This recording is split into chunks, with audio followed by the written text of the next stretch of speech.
Ողջույն սիրելի հետևորդներ։ Մի պահ պատկերացրու, վաղ առավոտյան արթնանում ես, վերցնում ես հեռախոսդ եւ առաջին բանը, որ տեսնում ես, ուրիշների կյանքն է։ Մեկը նոր մեքենա է գնել, մեկը ճամփորդում է, մեկը հաջողության է հասել, մեկը գեղեցիկ տուն ունի, մեկը հազարավոր հետևորդներ։ Ու դու սկսում ես մտածել, իսկ ես ինչ ունեմ։ Բայց այսօր Պողոս Առաքյալը քեզ ասում է մի բան, որ կարող է ամբողջությամբ փոխել այդպիսի մտածելակերպը։ Դու չես ապրում հոգևոր աղքատության մեջ։ Քրիստոսի մեջ դու արդեն օրհնված ես։ Եվ այստեղ ամենահետաքրքիրն այն է, որ Պողոս Առաքյալը չի սկսում ասել. Աստված քեզ մեքենա կտա, Աստված քեզ հարուստ կդարձնի, Աստված քո բոլոր խնդիրները կվերացնի։ Նա ասում է. Աստված մեզ օրհնել է երկնային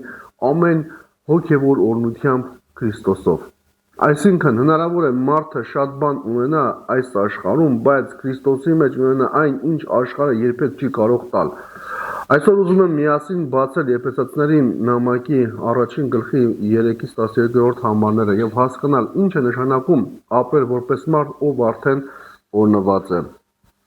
Օրհնյալ է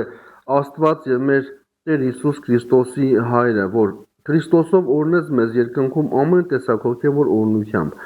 ինչպես որ աշխարհի ստեղծումից առաջ ընտրեց մեզ նրա միջոցով, որպեսզի մենք սուրբ ու անարատ լինենք նրա առաջ սիրո մեջ։ Նախասահմանեց մեզ որդեգրության Հիսուս Քրիստոսի միջոցով, ըստ իր կամքի բարեհաճության, որպեսզի գովերքենք նրա շնորհի փառքը, որն առատորեն պարգևեց մեզ իր սիրելիի միջոցով։ Նրանով փրկություն ունենք իր այրան միջոցով, մեղքերի թողություն համաձայն իր շնորհի առատության, որ մեր մեջ առատացրեց ամեն տեսակ իմաստությամբ եւ հասկացողությամբ։ Մեզ ճանաչել տվեց իր կամքի խորհուրդը, ըստ իր բարեհաճության, որը նախապես պատրաստել էր նրանով, որպեսզի ժամանակների լրումին իրագործի այն, այսինքն Քրիստոսով բովանդակի ամեն ինչ, որ երկնքում է եւ որ երկրի վրա է։ Նրանով նաև ժառանգորդ դառնանք նախապես հրավիրվելով ըստ Աստծո մտադրության, որ ամեն ինչ հաջողեցնում է իր կամքի խորհրդի համաձայն, գովերքելու նրա փառքը, մենք Քրիստոսին առաջինը հավատացողներից։ Նրանով նաև դուք, երբ լսեցիք ճշմարտության խոսքը, ձեր փրկության ավետարանը, որին հավատացիք, կնքվեցիք խոստացած հոգով։ Սուրբ Հոգին էլ մեր ժառանգության գրավականն է, մինչև որ փրկության ձեռք բերենք, որպեսզի գովերքենք նրա փառքը։ Ամեն։ Օրհնյալ է Աստված, ով մեզ օրհնեց։ Պողոս Առաքյալը սկսում է օրհնությամբ։ Օրհնյալ է Աստված, որ մեզ օրհնեց Քրիստոսով երկնային ամեն հոգևոր օրհնությամբ։ Հոշադրություն դարձրեք, նա ասում է ոչ թե Աստված մի օր կօրհնի, այլ օրհնեց, այսինքն քրիստոնեական կյանքը սկսում է ոչ թե մշտական պակասի զգացումից, այլ շնորհի գիտակցումից։ Այսօր մենք հաճախ մեր կյանքը չափում ենք այն ամենով, ինչ չունենք։ Սա չունեմ, այն չունեմ, նա ինձ ավելի հաջողակ է, նրա ընտանիքն ավելի լավն է, նրա կյանքն ավելի գեղեցիկ է, բայց Պողոս Առաքյալը մեզ կանգնեցնում է եւ ասում. նախ նայիր, թե ինչ է ստացել Քրիստոսի մեջ։ Մենք ապրում ենք կարծես ինչ որ բանի պակասի մտածելակերպով։ Ժամանակակից աշխարհը շատ լավ գիտի, թե ինչպես մարդուն համոզի, որ նա ինչ որ բան չունի։ Գովազդն ասում է. դու սա չունես, դրա համար երջանիկ չես։ Սոցիալական ցանցն ասում է. նայիր ուրիշներին, դու հետ ես մնում։ Սպառողական մշակույթն ասում է. գնիր եւս մեկը եւ վերջապես բավարարված կլինես։ Բայց ավետարանն ասում է. քո ամբողջությունը չի սկսվում այն բանից, թե ինչ ունես քո ձեռքերում, այլ սկսվում է նրանից, թե ում մեջ ես։ Պողոսը կրկնում է երկու կարևոր բառ. Քրիստոսի մեջ, քո իրական հարստությունը Քրիստոսի հետ հարաբերությունն է։ Աշխարհի ստեղծումից առաջ Պողոս Առաքյալն ասում է, որ Աստված մեզ ընտրեց Քրիստոսի մեջ աշխարհի ստեղծելուց առաջ։ Սա շատ խորը խոսք է։ Դու Աստծո ծրագրի մեջ ես, դու պատահական սխալ չես, քո զորությունը Աստծո համար անիմաստ պատահաբար չէ։ Սա չի նշանակում, որ Աստված քեզ ստիպում է կատարել ամեն քայլը, որ մարդը չունի։ Ազատություն այլ նշանակում է Աստծո փրկության ծրագիրը պատահական չէ։ Աստված մարդուն կանչում է դեպի իրեն, որ սուրբ եւ անբարեբեր լինենք։ Աստծո ընտրությունը երբեք չի նշանակում ես քեզ ընտրեցի, ուրեմն ապրիր ինչպես ուզում ես, ընդհակառակը։ Պողոս առաքյալն ասում է, ընտրված ենք, որպեսզի սուրբ եւ անբասիր լինենք նրա առաջ։ Սիրով, սա շատ կարեւոր է։ Տարբերություն է, սա շատ կարեւոր տարբերություն է։ Աստծո շնորհը մեզ չի ազատում սրբությունից, Աստծո շնորհը մեզ տանում է դեպի սրբություն։ Եթե ասում ենք Աստված ինձ սիրում է, ուրեմն կարող եմ ապրել ինչպես ուզեմ, մենք սխալ ենք հասկացել շնորհը։ Սիրով, այստեղ է ամենամեծ բանը։ Պողոսը սրբությունը կապում է սիրո հետ։ Սրբությունը միայն այն չէ, որ մարդը որոշ բաներ չի անում, սրբությունը նաև այն է, որ մարդը սովորում է սիրել այնպես, ինչպես Քրիստոսը։ Կարելի է շատ բաներից հրաժարվել եւ միաժամանակ ներսից լցված լինել ատելությամբ, կարելի է պահ պահել, բայց չկարողանալ ներել, կարելի է երկար աղոթել, բայց սեփական ընտանիքի հետ կոպիտ լինել։ Այդ պատճառով հարցը միայն սա չէ,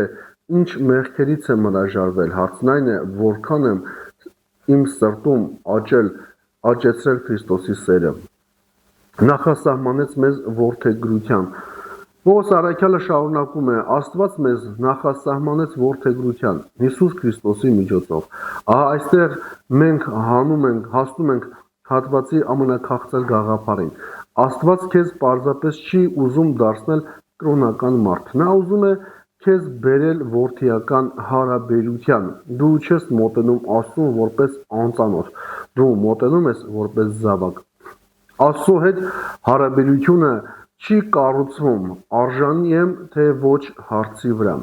Շատ քրիստոնյաներ ապրում են այս հարցով։ Արդյոք ես բավականաչափ լավն եմ, որ Աստված ինձ սիրի։ Սա սխալ հարց է։ Աստծո սերը աշխատավարձ չէ, այլ շնորհ է։ Բայց շնորհը ստանալը չի նշանակում անտարբեր լինել մեղքի նկատմամբ։ Եթե հայրը սիրում է իր երեխային, երեխայի սխալը չի դարձնում նրան անսահմանափակ ճիշտ։ Հայրը խրատում է, ուղղում է, բայց չի դադարում հայր լինելուց։ Այդպես էլ Աստված մեզ կանչում է փոխվելու որպես զավակներ։ Իր շնորհի փառքի գովասանությունը։ Պողոս առաքյալն ասում է, որ այս ամենը Աստծո շնորհի փառքի գովության համար է։ Այսինքն քրիստոնեական կյանքի կենտրոնը մարդու մեծությունը չէ, այլ Աստծո շնորհը։ Երբ մենք իսկապես հասկանում ենք շնորհը, մեր մեջ երկու բան է առաջանում՝ խոնարհություն եւ երախտագիտություն։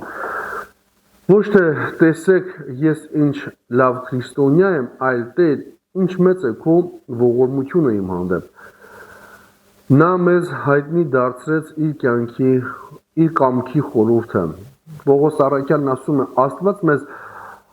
հայտնել է իր կյանքի խորհուրդը։ Քրիստոնեությունը գաղտնի գիտելիք չէ ընտրյալների փոքր խմբի համար։ Աստված իր փրկության ծրագիրը բացահայտում է Քրիստոսի մեջ եւ այստեղ կարեւոր է հասկանալ Աստծո կամքը միայն այն չէ, թե ինչ աշխատանք պիտի ընտրեմ, ում հետ պիտի ամուսնանամ կամ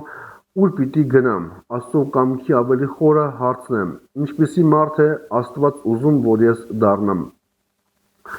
Աստծո կամքը քո կյանքի համար սկսվում է քո սրտից։ Մենք հաճախ հարցնում ենք, Տեր, ուր գնամ, բայց Աստված երբեմն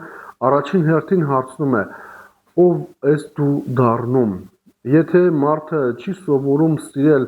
որտեղ էլ գնա նույն խնդիրը տանելու է իր հետ։ Եթե չի սովորում ներել, նոր հարաբերության մեջ էլ նույն ցավը բերելու է։ Եթե չի սովորում խոնարհվել, բարձր պաշտոնը նրան չի բուժելու։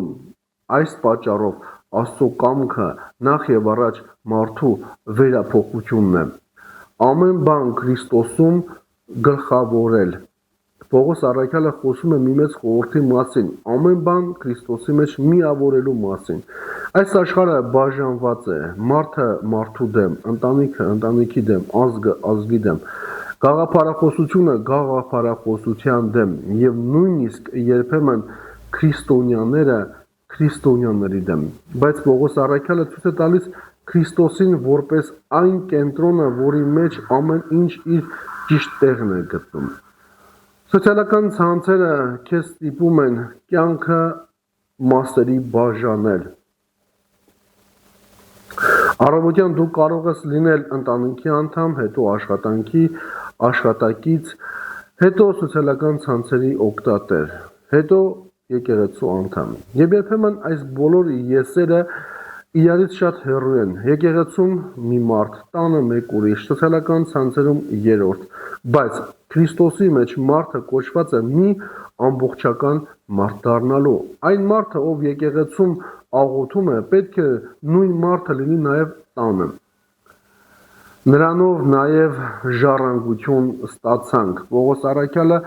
մեզ հիշեցնում է, Քրիստոսի մեջ մենք ժառանգություն ունենք։ Այսինքն, քրիստոնյայի կյանքը միայն այսօրվա խնդիրներով չի ավարտվում։ Այսօր կարող ես դժվարություն ունենալ,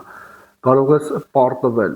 կարող ես հիվանդանալ, կորցնել աշխատանքը, կորցնել ունեցվածքը, անցնել փորձությունների միջով, բայց քո վերջնական ժառանգությունը այս աշխարհի ունեցվածքը չէ։ Քո հույսը Աստծո մեջ է։ Դու քո կյանքին շատ հաճախ նայում ես միայն այսօրով, երբ մարդը միայն այսօրվա ցավով է ապրում, ցանկացած խնդիր թվում է վերջը, բայց հավատը քեզ սովորեցնում է նայել ոչ միայն այն բանին, ինչ հիմա տեսնում ես, Պողոսը մեզ հիշեցնում է, կա խոստում, կա ժառանգություն, կա նպատակ։ Դրա համար քրիստոնյան դժվարության մեջ կարող է ասել, ես հիմա չեմ հասկանում, բայց գիտեմ, ում եմ վստահում։ Սուրբ Հովհան Ոսկեբերյանը Եփեսացիների այս հատվածում հատկապես զարմանքով է խոսում այն մասին, թե ինչպիսի շնորհ է մարդուն տրված Քրիստոսի միջոցով, որդեգրություն, սրբություն եւ Աստծո հետ հաղորդություն։ Նրա մեկնության մեջ Պողոսի խոսքերը մարդուն տանում են դեպի երախտագիտություն, հասկանալու, որ փրկության հիմքը մարդու արժանիքը չէ, այլ Աստծո շնորհը։ Եկեղեցու հայրերը շեշտում են, որ Քրիստոսում լինելը նշանակում է մասնակցել այն փրկարար շնորհին, որը Աստված բացեց մարդկության առաջ Քրիստոսի միջոցով։ Իսկ Սուրբ Աթանասն ամբողջ աստվածաբանական մտածողության հետ ներդաշնակ այստեղ եւս տեսնում ենք մեծ ճշմարտությունը։ Աստծո որդին մարմնացավ, որպեսզի մարդը շնորհով որդեգրվի եւ Աստծուն մոտնա։ Այսինքն Քրիստոսը եկավ ոչ միայն մեղքերդ ներելու, այլ քեզ Աստծո հետ հարաբերության մեջ վերադարձնելու համար։ Այս հատվածը մեզ կյանքում կիրառելի մի քանի կարևոր խորհուրդներ է տալիս։ Ամեն առավոտ սկսիր երախտագիտությամբ, ոչ թե բողոքով, երբ մտածում ես ես ոչինչ չունեմ, հիշիր ինչ ունես Քրիստոսի մեջ։ Մի համեմատիր քո կյանքը սոցիալական ցանցերում ուրիշների ցուցադրած կյանքի հետ։ Մի փորձիր Աստծո սերը վաստակել, ապրիր այնպես, որ շնորհին պատասխանես սիրով։ Քո սրբությունը թող երևա հատկապես ընտանիքում։ Ամեն օր հարցրու ոչ միայն ինչ եմ անելու, այլ ինչպիսի մարդ եմ դառնալու։ Եվ դժվարություն է գալիս, հիշիր քո ժառանգության մասին։ Մի ապրիր տարբեր դիմակներով եկեղեցում, տանը եւ հասարակության մեջ եղիր նույն քրիստոնյան։ Քո ունեցածը համարիր Աստծուց ստացած պարգև, ոչ թե միայն քո անձնական ձեռքբերում։ Օրվա վերջում 3 բան գրիր, որոնց համար շնորհակալ ես Աստծուն։ Սիրելի հավատավոր հետևորդներ, Եփեսացիներին ուղղված նամակի առաջին գլխի 3-ից 12-րդ համարները մեզ սովորեցնում է մի բան, որը այսօրվա աշխարհը շատ է փորձում խլել մեզանից՝ գոհ լինելու կարողությունը։ Աշխարհը քեզ անընդհատ ասում է. դեռ սա չունես, դեռ բավականաչափ հաջողակ չես, դեռ բավականաչափ գեղեցիկ չես, դեռ բավականաչափ հարուստ չես, դեռ բավականաչափ հայտնի չես։ Բայց Պողոս առաքյալը քեզ ասում է, դու Քրիստոսի մեջ օրնված ես։ Սա չի նշանակում, որ կյանքում այլևս խնդիրներ չես ունենալու։ Սա նշանակում է քո խնդիրները այլևս չեն որոշելու քո արժեքը։ Դու կարող ես այսօր քիչ ունենալ եւ միևնույն ժամանակ հարուստ լինել շնորհով։ Կարող ես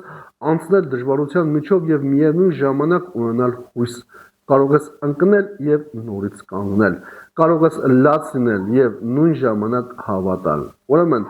վաղը առավոտյան, երբ արթնանաս, մի վերցրու առաջինը հեռախոսը ուրիշների կյանքը չափելու համար։ Առաջինը բարձրացրու սիրտը դեպի Աստված եւ ասա. Տեր, շնորհակալ եմ, որ Քրիստոսի մեջ ինձ դատարկ չես թողել, դու ինձ տվել ես քո շնորհը, որդեգրության հույսը եւ հավիտենական ժառանգության խոստումը, եւ հիշիր այս մի նախադասությունը. քո կյանքի արժեքը չի որոշվում այն բանով, թե ինչ ունես, այն որոշվում է նրանով, թե ումն ես դու Քրիստոսինն ես, եւ եթե Քրիստոսինն ես, ապա դու դատարկ չես, դու օրնված ես։ Սիրելի հավատավոր հետևորդներ, եթե օգտակար եղավ ձեզ այս տեսանյութը, կարող եք հավանել մեկնաբանության բաժնում, գրել ձեր կարծիքը, բաժանորդագրվել մեր YouTube-յան ալիքին եւ այս օրվա սուբրային հատվածի բացատրությունը ուղարկել քո բոլոր քրիստոնյա բարեկամներին ու ընկերներին, նրանց եւս հաղորդակից դարձնելու Աստծո խոսքին։ Աստված օրհնի բոլորիդ։